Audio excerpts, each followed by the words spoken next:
টাইগারদের ৩ ফরম্যাটের নিয়মিত মুখ লিটন দাস দীর্ঘ ৯ বছরের ক্যারিয়ারে চড়াই উতরাই পেরিয়েছেন বহুবার। ক্যারিয়ারে সবচেয়ে বাজে সময় গেছে ২০২৩ সালে। সেখান থেকে ঘুরে দাঁড়িয়েছেন, পাকিস্তানের বিপক্ষে ঐতিহাসিক সিরিজ জয় রেখেছেন বড় ভূমিকা।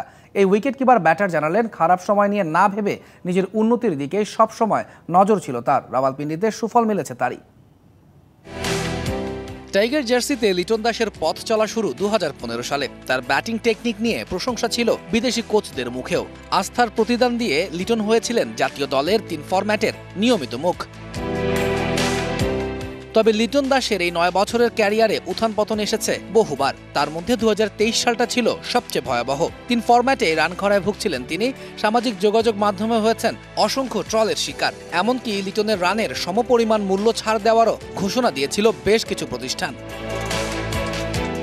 গেল বছর ভারত বিশ্বকাপে লিটন ছিলেন নিজের ছায়া হয়ে। সবশেষ টি-20 বিশ্বকাপে শেষ ম্যাচে 50 করলেও বাকি আসর জুড়ে করতে পারেননি নামের সাথে সুবিচার। অবশেষে পাকিস্তান সফরে ফিরেছেন চিরচেনা ছন্দে। ২ টেস্টে মোটে ২ ইনিংসে ব্যাট করার সুযোগ পেয়ে সেঞ্চুরি ও হাফ সেঞ্চুরিতে তুলেছেন ১৯৪ রান। সময় বুঝে খেলেছেন আক্রমণাত্মক ক্রিকেট। ২৬ রানে ৬ উইকেট হারানো দলটাকে খাদের কিনারা থেকে তুলে তৈরি করেছেন জয়ের পথ। আমি এখানে কোনো কিছু নিয়ে চিন্তাই করিনি।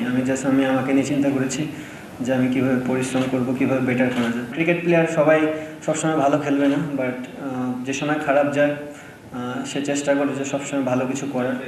একটাই ওয়ে আছে আমাদের ভালো করা, সেটা হচ্ছে প্র্যাকটিস। আমি চেষ্টা করেছি অনেক প্র্যাকটিসে পরিশ্রম করার এবং চেষ্টা করেছি ম্যাচে কীভাবে এটা ইমপ্লিমেন্ট করা যায়। সাদা পোশাকের ক্রিকেটে এখন পর্যন্ত ৪৩ ম্যাচ খেলে ৩৬.৮৭ গড়ে লিটন করেছেন ২৬৫৫ রান। রয়েছে ৪টা সেঞ্চুরি ও ১৭টি হাফ সেঞ্চুরি। ওয়ানডেতে ৩১.২৫ গড়ে লিটন করেছেন ২৫৬৩ রান। আর শর্টার ফরম্যাটে তার সংগ্রহ ৮৯ ম্যাচে ১৯৪৩ রান। ভারতের বিপক্ষে এখন পর্যন্ত ৫টি টেস্ট খেলেছেন লিটন দাস, যেখানে ৮ ইনিংসে ব্যাট করে এই ব্যাটার তুলেছেন ২৬৫ রান। গড়টা ছিল ৩৭.৮৫। সেঞ্চুরি না পেলেও রয়েছে অর্ধশতক। Touhidul Islam, DBC news desk. Walton television মাত্র ২৫,৪৯০ টাকায় পাচ্ছেন গুগল টিভি।